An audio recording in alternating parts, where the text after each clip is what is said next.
everyone. This is Laura from the GOGLA office. I'm joined here by Susie Wilden, the research advisor working on the impact area of the sales and impact report. And Silvia Francioso, the new addition to the GOGLA team, the new data analyst. Perfect. So we're very happy to welcome you on. We have at the moment just 3 people online, so I'm going to give a few more minutes for a couple more people to join, and then we'll get started.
All right, welcome again. We had a few more people join, although I have to say I know everyone on this call except for one person. So we're happy that the off-grid family is close-knit, but we will be sharing the recording of this webinar afterwards so that we can share it around with our members and also IFC Lighting Global Associates and other off-grid stakeholders. So with that said, a few housekeeping things. You're welcome to ask questions throughout in the chat box. We have a few polls for you, which some of them are relevant and some not so much. You can see in the handouts tab on your webinar software the link to the PDF of the sales data report. So feel free to download that for yourself. You can obviously also get it from either the GOGLA or the Lighting Global websites. So as we mentioned earlier, we're here, the 3 of us in Utrecht, Susie Wilden, Silvia Francioso, and myself, Laura Sundblad. We're also joined on the call with our IFC Lighting Global colleagues. So we have Leo Blythe and Rahim calling in from DC. Leo, I'll unmute you so you can also say hello. Hello, everyone. Looking forward to sharing these insights with you. Great. Thanks, Leo. I'll mute you back again, but let me know if you want to say anything. All right, so we're going to start with an overview on the sales data and then dive deeper into the impact data, and we'll share a little bit of information about the online platform as well. We have a poll to start off, and we have a few new people also on the line. So I'm going to launch the first poll.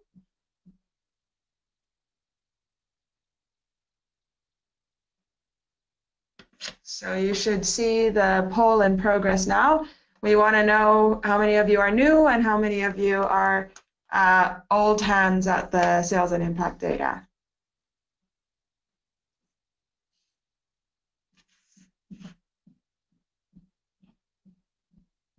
All right, most of you have voted, and it seems that everyone on the call has heard of the sales data before. So that means then that we can speak on a slightly sort of different level. You know the basics, you've heard of it before, which is great. So with that being done, as you know, this report covers the sales and impact data for IFC Lighting Global Associates and GOGLA members, and we release it every 6 months. So the one that's just come out is from 1st of January of this year to the end of June. And we build this report based on the data that's provided to us by 65 companies. And we're really happy in this round to see this record number of companies joining. It went up from 55 in the last round, 50 in the previous round, and before that it was 30, before that it was 14, before that it was 7. So you can see how the sector has grown. What you should know about the 65 companies who participate is that those include both manufacturers and distributors. And so that we don't double count information, we only include the manufacturer data in the aggregate totals that you see in the report. The distributor data is still really important for us. We use it to triangulate findings, and hopefully in the future we can do more on the distribution side of analyzing where products actually end up. What you should also know about these 65 companies is that they sell products really all over the world. And since last round, so since H2 2016, we have asked about sales in all countries of the world. And it now helps us to see surprising trends happening globally. And in the last 2 data reports, we've been able to report data on 50 different countries worldwide. And the countries that we're able to report on are those where at least 3 companies are reporting their sales. So why do we do this? It's quite an undertaking between Lighting Global and the GOGLA teams, but we do it really to serve 3 key purposes. First of all, we want to make sure that our member companies and associate companies are able to make more informed decisions. So all of our member companies and associate companies receive an individual report where they can see their market share in the markets that they operate in. They also now have access to an online reporting platform, so they can do even more deep dives into their data. And we're happy that in this round we were actually able to include some more historical data timelines in the online reporting platform. The second important reason that we do it is we want to provide our stakeholders and the investor members of GOGLA with up-to-date market insights. So we provide aggregate data to a lot of different development partners, energy research institutes, and other partners who are working in this sector as well. And that way, we're not only able to give them robust data, but we can also help that our members don't have to answer to 10 or 20 different researchers who are asking the same questions. And finally, for us at GOGLA and Lighting Global, when we're working on enabling environments, when we're working on investor relations, when we're working to see what the technology trends are, we have to know what the actual sales data looks like. We need to know where sales are being made, what kind of product categories are growing or shrinking, which markets are increasing or decreasing. We have to have a database from which we inform our own advocacy and our own strategy. So I mentioned a little bit about the methodology already earlier.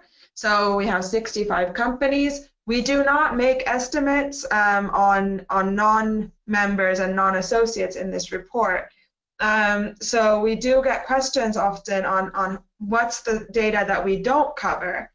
And that is something that requires quite a lot of in-depth in-country research. And that's something that will be provided in more detail in the upcoming market trends report, which will be released in January 2018.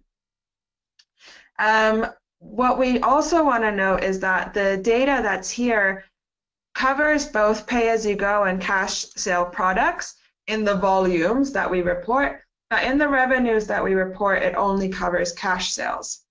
In addition, the data at the moment only covers complete kits. So that's products with a panel, a battery, and a light, at least. Many products provide other appliances or other services as well, but it needs to have a panel and a battery and a light to be included. In the future, we'll look to see how do we report on product upgrades, such as TVs, or how do we report on single components, such as batteries. But at the moment, what you see in this report are full, complete standalone products. The 3 data point rule I already covered, so if you're confused as to why a certain country isn't included or why categories don't add up, that's because of the 3 data point rule, which we have followed very rigorously to protect the confidentiality of our companies. How much of the market is covered, I already touched upon. Susie, anything you want to add to the methodology on the sales data side? You can talk more about impact metrics later. Yeah, no, I'll come onto the impact metrics, but again, the impact metrics are also impacted by the 3 data point rule and by the amount of data that we receive from companies. So equally as the sales data is limited in the same manner that Laura described, that falls true of impact as well. We use the sales data to drive our impact numbers, so some of those same limitations apply. Thanks, Susie. So then to the actual meat of the report, what do we see in the last 6 months? So there's been just over 3.5 million products sold globally. That includes lanterns, it includes small solar home systems. Basically, we have 2 large subcategories: Pico products, which are products under 11 watt peak, and then solar home systems, which are above 11 watt peak. That produces just under 100 million in cash sales revenue, so again, not including PayGo. And that brings us to just over 30 million cumulative sales since July 2010, when Lighting Global began the sales data collection. So we do see a slight decrease between the last 6 months of 2016 and the first 6 months of 2017, and we especially see that in the cash sales revenues. Now, in the future, we of course hope to have a better view on PayGo revenues, because it is likely that at least some of this revenue is moving from cash sales into the PayGo segment. At the same time, we have to be a little bit careful about making too many conclusions about what happens between 6 months periods. So what we'll be interested in seeing is how the market performs in H2 2017, and then how the annual performance overall is for this year compared to previous ones. To take a look at what's happening in the region, so obviously our members and associates are primarily active in Sub-Saharan Africa and South Asia. Sub-Saharan Africa having a slightly larger share. So there we did see decreases in both of those key markets. Then in some of the upcoming markets, we actually saw increases. So West Africa had a lot of strong markets. And you see here that it's still relatively small compared to the East African markets, about 1/3 of the revenues, and also about 1/3 of the volumes, but it is growing. We also see significant growth in the secondary markets of Middle East and North Africa, as well as East Asia and Pacific. And of course, in Middle East and North Africa, part of that is for humanitarian use, and part of that is because of logistics centers being centered in that region of the world. Now, if we look at product categories, you can see that the lanterns are still a key part of the sales. So they have almost half of the sales volumes. And while the larger product categories are growing, they don't really show in the revenues because a lot of those are sold via pay-as-you-go. So whenever you hear that, you know, there's a movement upwards and that lanterns are decreasing, you can take that with a pinch of salt, because both for cash sales revenues and for volumes, lanterns continue to be very important.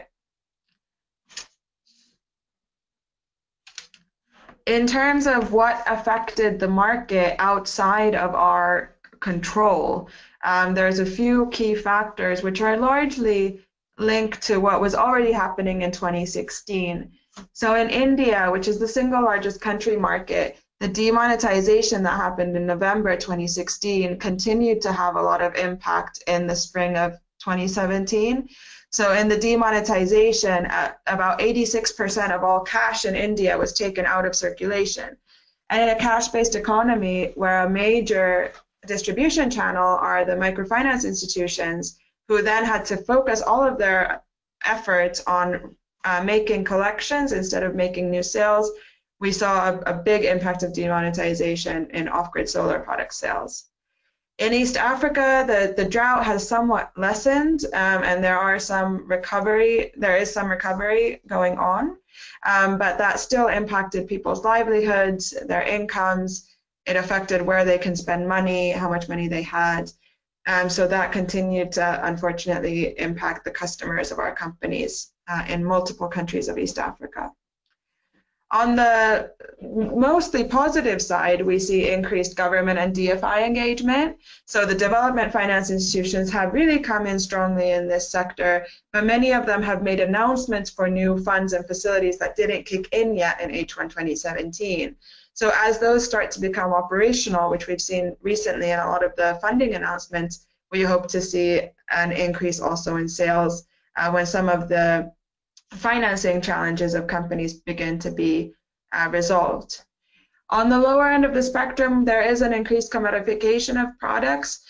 So there is a lot of competition for the lantern market, but we do also see a brand awareness coming from consumers, which is quite exciting, because it means that consumers see quality and look for quality also in the products that they buy.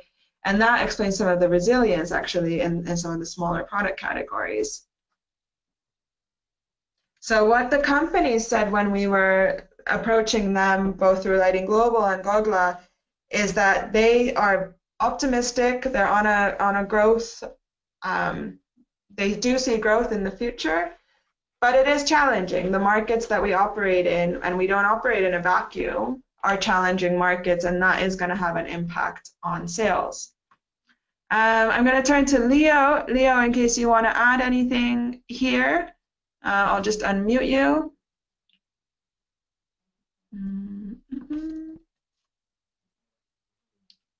There you go. You're unmuted now.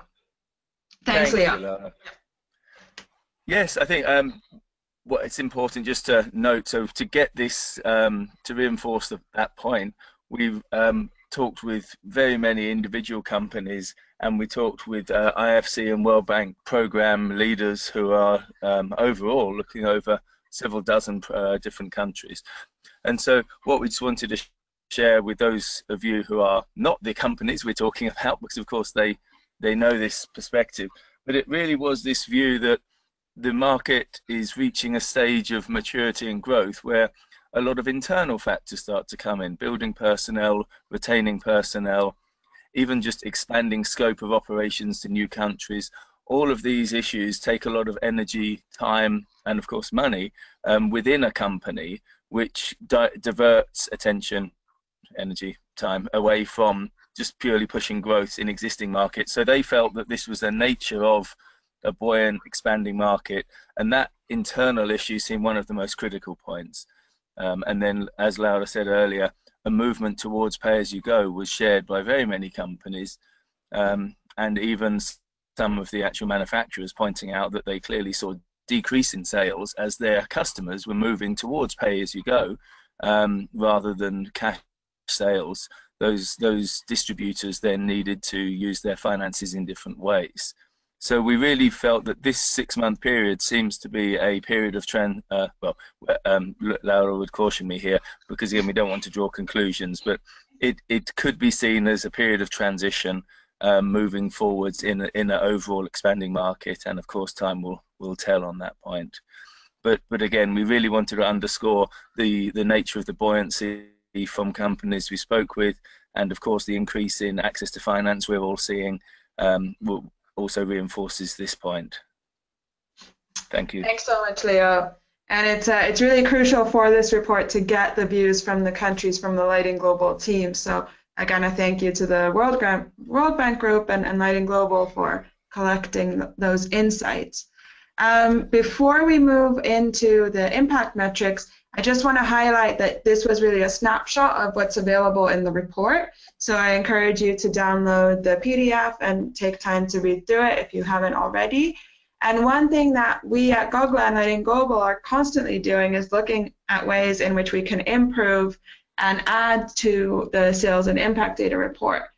And so I'm going to launch a poll now to ask, what would you most like to see in the sales data report that we're not able to show at the moment? So the poll is open. Please go ahead and vote.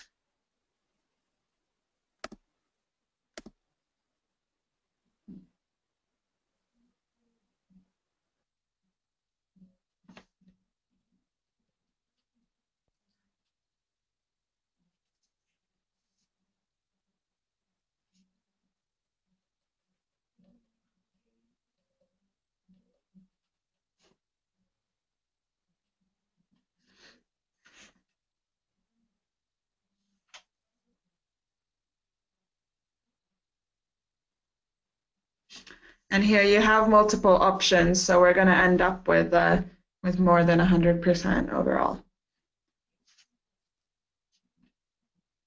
You see that just over 2/3 of the participants have voted. I think the rest might be calling in on the phone. Oh, we have a few more.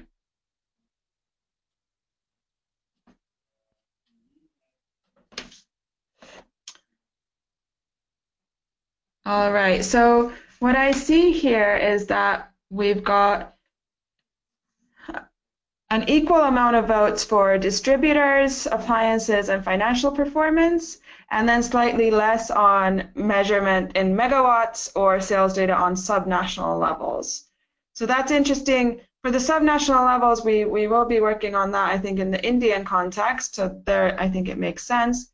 Financial performance is linked to the ongoing work we have with the World Bank Group on key performance indicators for financial performance. So I am working on that closely together with the World Bank team. So if you have questions on the financial performance indicators, please be in touch with me after the call. Great.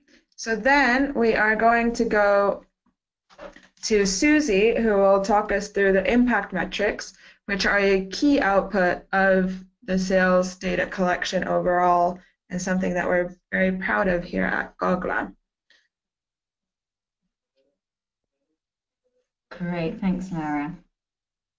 And good morning or good afternoon, depending on where you are. As mentioned at the beginning of the call, but I can see that a few more people have joined. My name is Susie Wielden. I'm the research advisor here at GOGLA, and I coordinate the Impact Working Group, which has been the hub and the driving force to getting impact measurement for this off-grid sector. And I'll explain a wee bit more about our metrics as we move forward.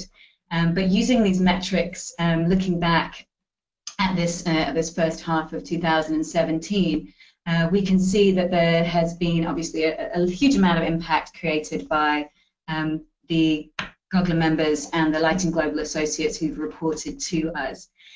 You can see on this slide there's a couple of different ways that we talk about improved energy access. You can see the bigger 120 million people number, improved energy access historically. That's where we've built, actually since Lighting Global started to collect this data, and we've aggregated the number of people who've been benefiting from solar lanterns and solar home systems from that time to get to this number. We think all of these numbers are estimates, I must point out, and we believe these are quite conservative estimates as well. We've come to some methodologies where we've sort of done an average household size and an average impact of different appliances to reach these numbers. So since that time when data was first being collected on our sector, the sector has been able to impact 120 million people in as much as we're able to measure the impact of those Lighting Global members and associates. So that portion of the sector. You'll see here another energy access figure, 8.37 million, which is of course slightly smaller than the 120 million figure. And the reason that we have that in as currently is that obviously products in the sector can come to an end at the end of their lifespan. And again, we take a conservative approach to the way that we measure this. We use the warranty of those products, and we do a sort of 1.5 times warranty calculation. And if a product has been provided to a customer before that time, it sort of falls off. And although it's still captured in our historical metric in terms of improved energy access, we don't count that any longer as a current current product because it's a little bit far outside of its warranty. Again, we consider that there's probably quite a number of those products that are still in working order, but we want to make sure that we're not over-exaggerating our figures and take a conservative approach here. You'll see then a couple more energy access figures here. These 39.7 million Tier 1 energy needs met and 1.8 million Tier 2 energy needs met. I'll talk through those a little bit more on the following slide.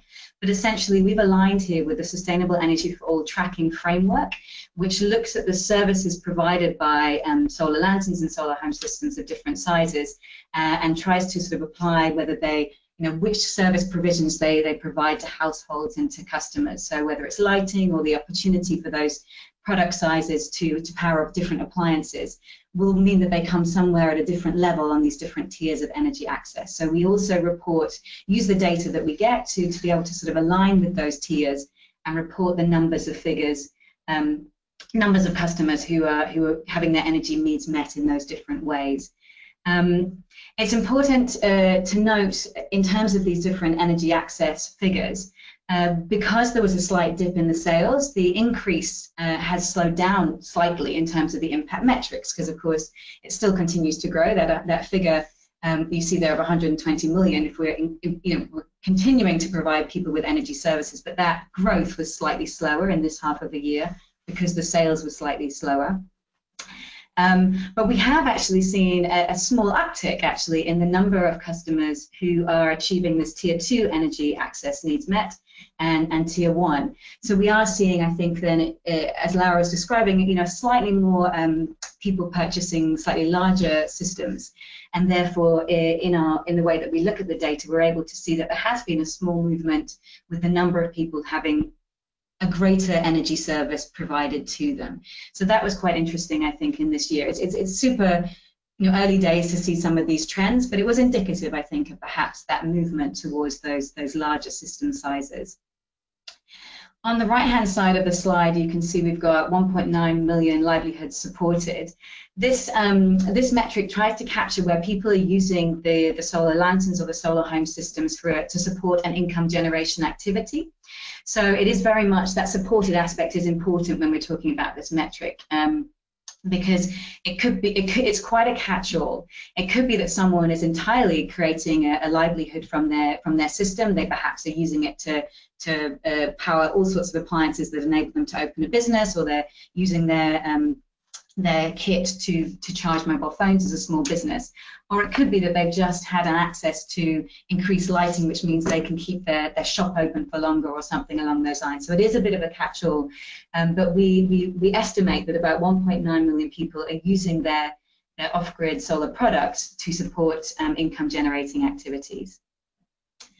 Coming down to that 5.2 billion savings on energy in total, this actually maps then to that sort of in total piece, that historical data. So this metric and that 120 million metric are looking at sort of the data that we have since we began to capture it.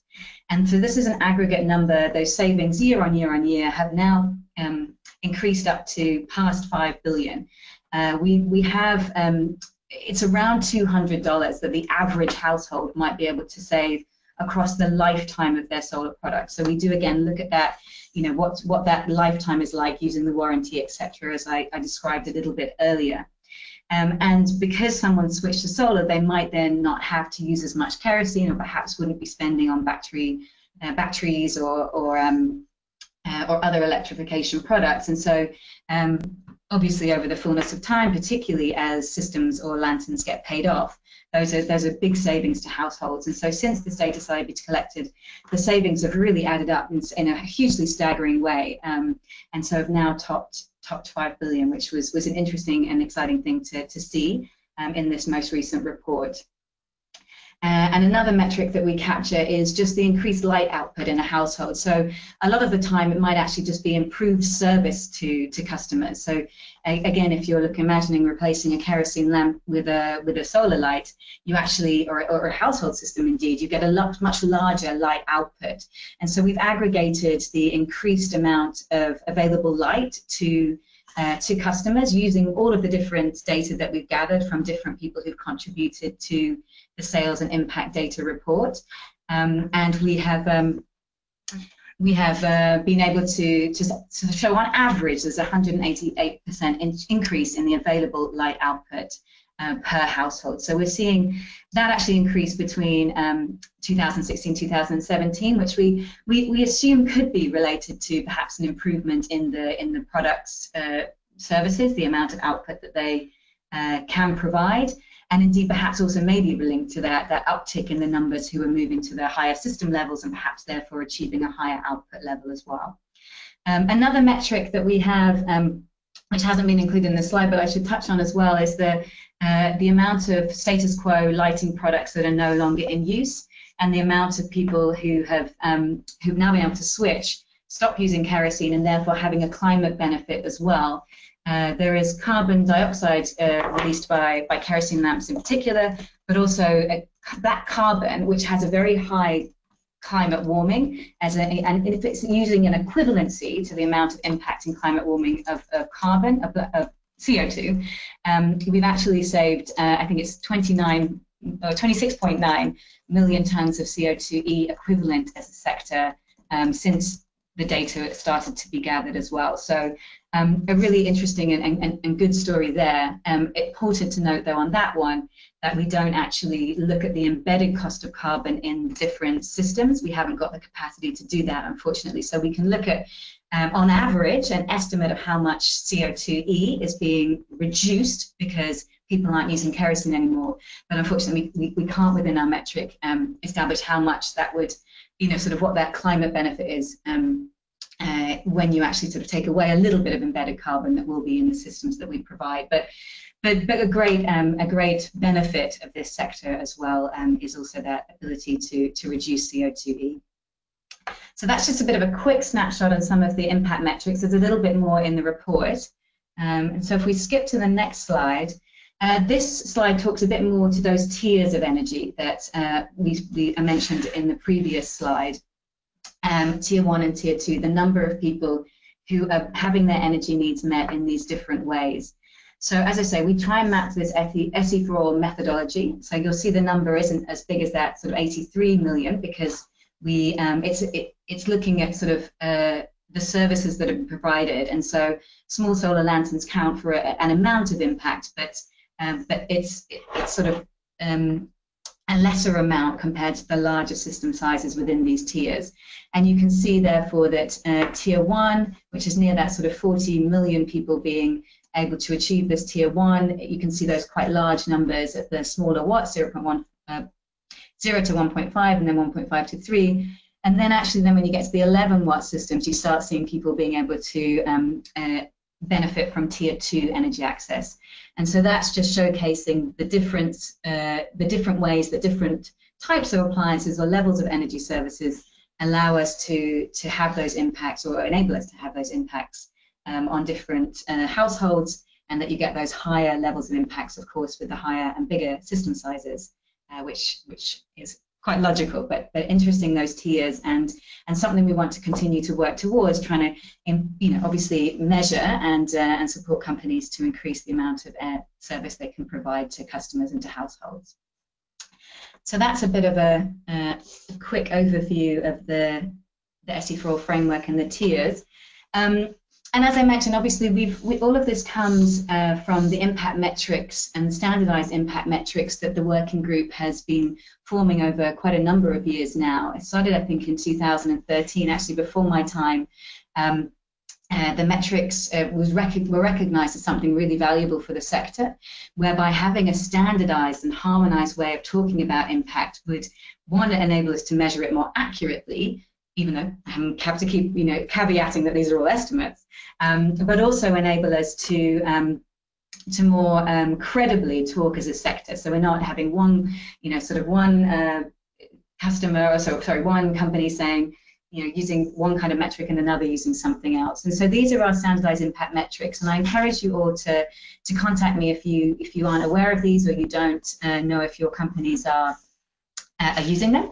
And actually, we do have another poll in here. Right, so this is a question from Leo, or comment from Leo first. Okay, sorry, just a quick input from Leo on the tier. So if we slip back to the other side, just so we don't lose that train. This one.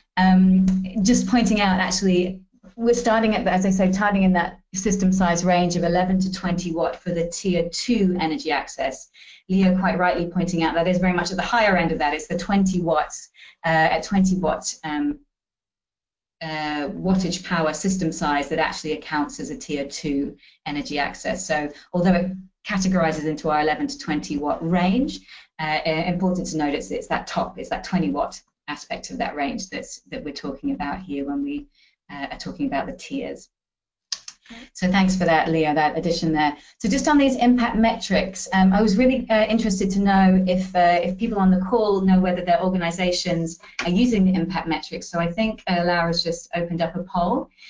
So if you could let us know if yes, your organization is aware of them and using them, no, they're not, or if you don't know, that's also fine, no problem at all.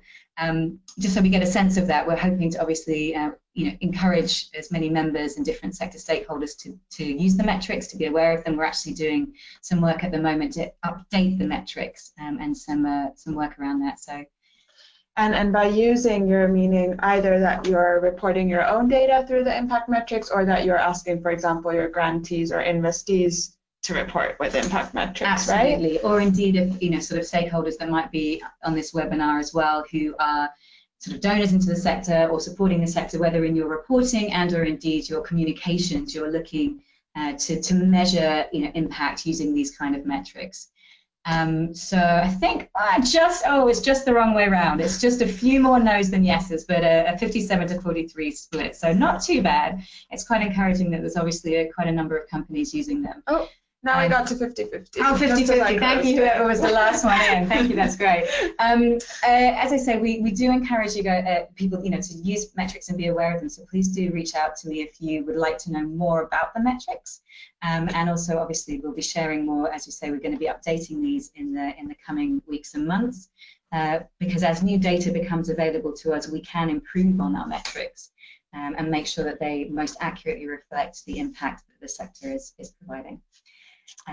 Thanks for that. Great, thanks so much, Susie. And definitely the theme of constantly improving is one that is very much at the heart of the sales and impact data team, which consists of us at GOGLA, the Lighting Global team, also our technical partner Berenshaw, and our software developer Getting Social. We are constantly working on things to improve. And I'll point out already now that after we end this webinar, we have a very brief survey for you on the impact metrics and all sales data. So we do ask that you give us feedback there also on what you would like to see still in the data, so that we can take that into consideration as we start the next round in just a few weeks' time.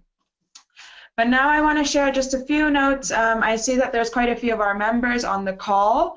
And so those of you who are our members know that, or hopefully know, that you have access to an online data platform, both for entering your data and then for seeing the results. And we do still, at least in this round, provide also a PDF of your results. But on the online data platform, you can see a little bit more. So there's some dynamic charts online that just can't really go into a PDF very easily. And you can just play around with it, see what's there, see what you want to have added later, and let us know. One big thing that I mentioned earlier that we added in this round was more view on historical data. Of course, you have to take that, with some caveats, because we've had different companies joining in different rounds. So the number of companies participating has increased. The countries have changed. Products have changed. So take the historical data with some caveats, but still now you can see how your company's performance changes from round to round, which we thought was something that we actually wanted to show for the global and regional level overall.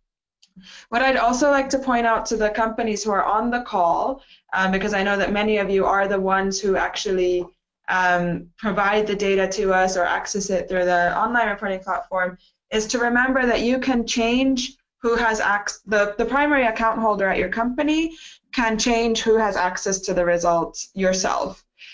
So it's quite easy. If you navigate around the results platform, you can see what's going on and who can access it and make changes according to your company's needs. I will, though, say that this is just the second time that we're using the data platform, so we're fully aware that it's not perfect. And so do let us know when you use it how you found it. Was it easy? Was there something that was difficult? Were there some bugs that we haven't noticed? And we'll continue to make that even better for you. So there's more to explore. You can go into as much detail as is possible. Of course, some countries don't have the 3 data points covered, so then we can't include them as much as we would want to. But there is a lot up there on the data platform. And just as a quick preview, the next rounds for H2 2017 will be starting in January 2018. So before that starts, make sure that you've gone onto the platform, that you've seen who's nominated as your account holders, and so that we can make sure that we have the right contact information for you when we start the next round in just 2 short months from now. So to learn more, be in touch with us, go to gogla.org. Again, my name is Laura Sundblad. I'm the program manager here for Access to Finance. Susie Wielden is the research advisor and in charge of the impact metrics. And our newest colleague, Silvia Francioso, is our data analyst and will be in touch with many of you as well. All of us are on the GOGLA website, so you can access us through there. We also hope to see many of you in Hong Kong, the big biennial conference that we're organizing together with Lighting Global. This is somewhere where obviously the sales and impact data will play a big role, because we will be using them to look back at what's happened in the last 2 years and also what's happened in the last really almost 10 years by that point. We have still about 15 minutes. There's been just one question so far. If you guys have more questions, you can either ask on the question pane. You can also raise your hand.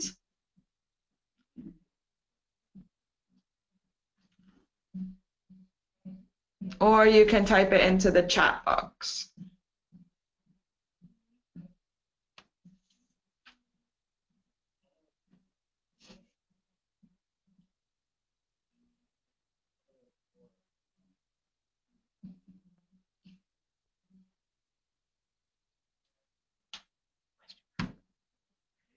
Leo has a strange question mark. I think that's from the previous question. Yeah.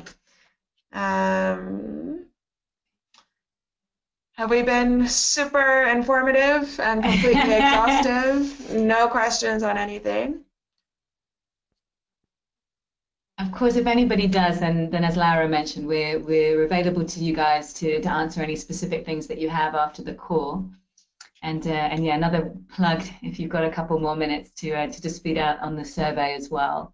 Yeah. And it helps obviously to keep us on track. I have a question in there. I have put on the impact areas about other areas for metrics coming up.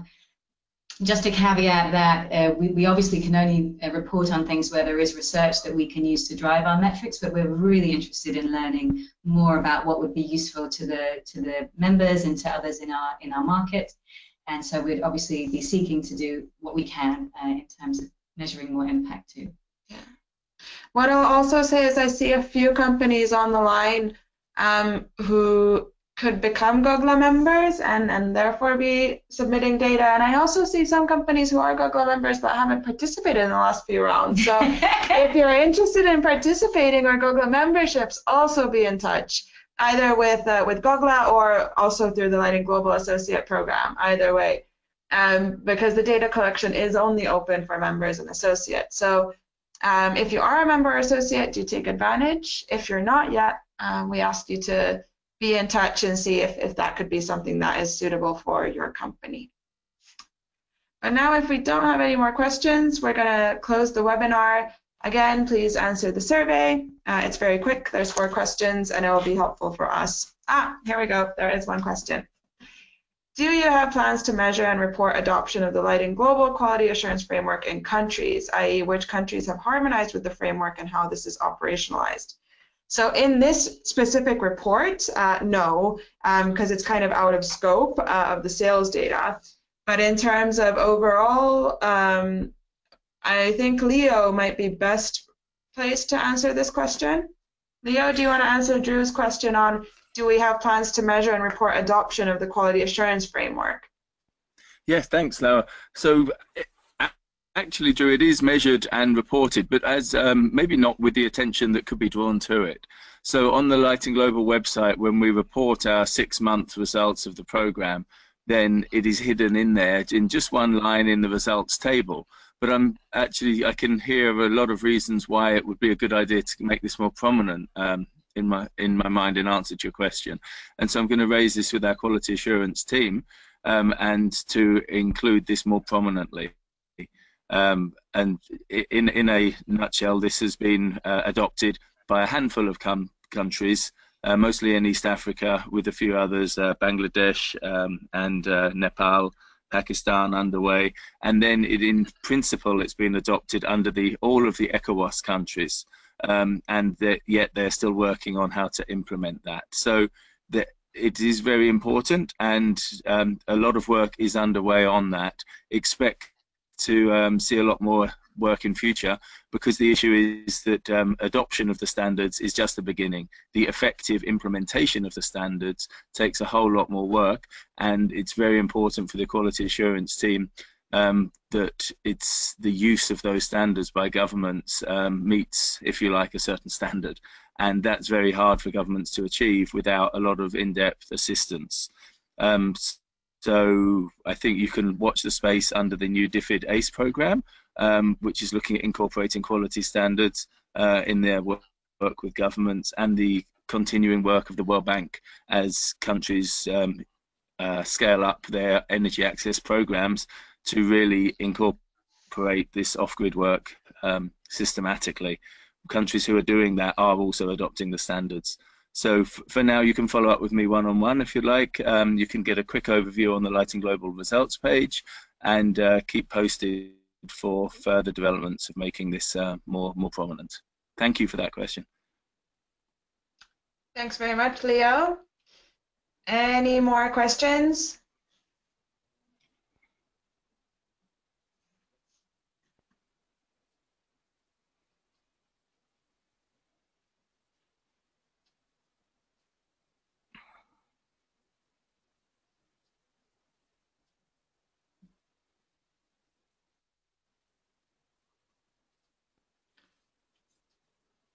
I think that might be it. That's it then.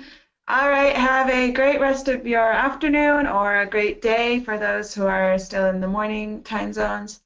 And be in touch, and hope to speak to many of you soon. Bye. Thanks for joining.